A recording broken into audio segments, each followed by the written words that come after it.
Welcome to the new part of the book, Hyperfocus: How to Work Less and Achieve More by Chris Bailey.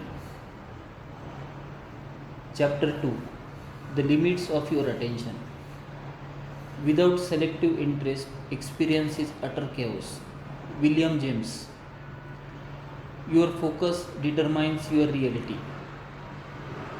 Episode 1: Phantom Menace. The boundaries of your attention. Our attention is the most powerful tool we have to live a good life and get stuff done. But our ability to focus is constrained in two main ways. First, there is a finite limit to how many things we can focus on. That limit is smaller than you might think.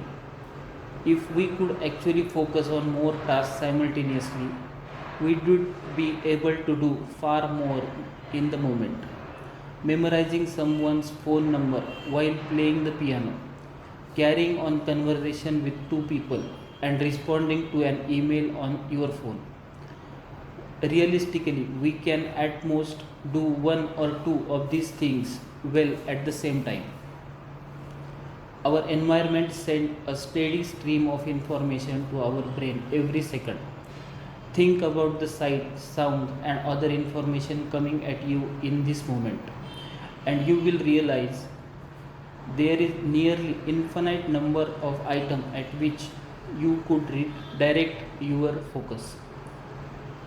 Timothy William, a professor of psychology at the University of Virginia, estimates that our brain receives 11 million bits of information in the form of sensory experience each second.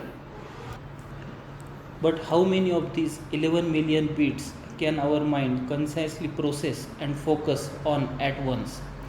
Just 40 of them, not 40 million or not 40,000, but 40. When we choose what we focus on, we are effectively sipping from firehouse. One conversation, for example, consumes the majority of our attention bit, which is why we cannot carry on two at once. According to renowned psychologist Mihan, simply decoding a conversation consumes more than half of our attention, as well as interprets a person's word. You have to praise the meaning behind what he or she is saying. While you are conversing, there are countless other places to direct your remaining attention bit. Your work task for tomorrow, random thoughts in your head, the lamp behind the partner, the timbre of her voice, or what you are going to say next. But extracting the meaning of what you are hearing is the best use of your focus. The second way that our attention is limited is that after focusing on something, we can hold only a small amount of information in our short term memory. The ability to temporarily store information in our mind is practically a superpower, as it's what enables us to think about what we are doing as we are doing it, whether that involves problem solving tasks or planning for the future. Without this temporary mental scratch pad, we did be mindlessly reacting to whatever was happening in the world around us. When it comes to holding information in our temporary memory, though the magic number of which our brain is capable of shrinking from 40 to 4, try to memorize the following list of names and then write them down: Arden, Rick, Ryan, Lucinda, Louis, Martin, Kelsey, Sinisa, Dwilit, Brace. When asked to write the name, they remember. Some people are able to recall only 3, while others can manage 5, 6, or even 7. The average number, though, is 4. In this context, the number 4 refers to the unique chunk of information. For example, if you can find a way to connect few of the name into such a chunk, such as visualizing a few friends who have the same name as the one on the list, you will be able to process them more deeply and remember more. In my case, I can remember all 10 names and still have room to spare. I am not some super genius, though. To create the list, I picked the name of the 10 people I emailed the most this week, which enable me to effortlessly group them together for the memory's sake. Our lives are generally structured around the fact that we are able to hold at most 7 pieces of unique information in our short term memory.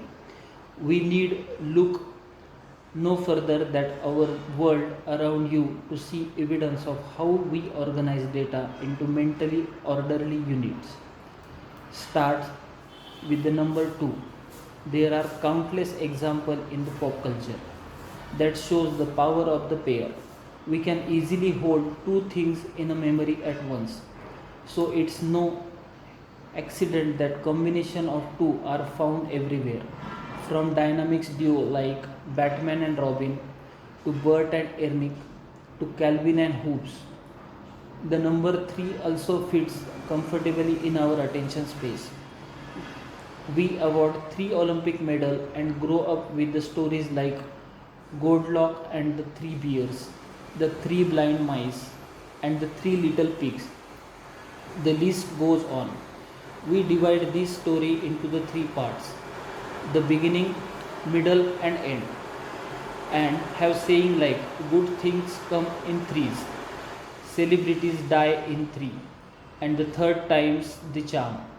We also group idea into four, 5, 6, 7, 7 day of week, deadly sin, wonder of world.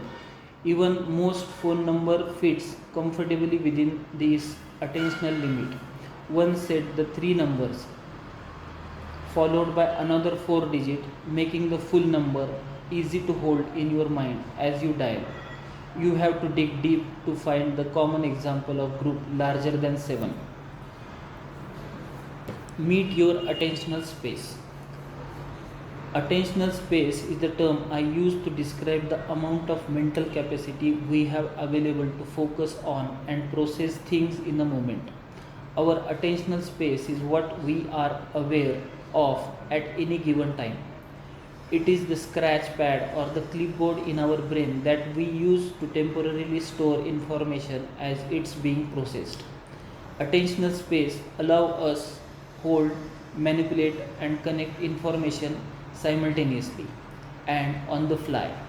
When we choose what to pay attention to, that information occupies our short-term memory and our attentional space ensures it's kept active so we can continue to work with it. Together, our focus and attentional space are responsible for most of our conscious experience. If your brain were a computer, your attentional space would be its RAM. Technically speaking, researchers refer to this space as our working memory and the size of this space as our working memory capacity. We will discuss attentional space in the consideration depth of hyperfocus. Given that this space is so small and can hold only a few things at once, it's essential we manage it well, even when we are daydreaming and focusing on nothing in particular. We fill our attentional space. When we focus on conversation we are having, that conversation claims our complete attentional space, at least when it's interesting. Streaming a video while cooking dinner cram both these tasks into our attentional space. When we retrieve a memory or fact like a friend's birthday or the name of the song from our long term memory, this information is temporarily loaded into our attentional space for when we need it. The space holds everything that you are aware of. It's your entire conscious world. I find reading and the science that studies how it fills attentional space a particularly fascinating subject.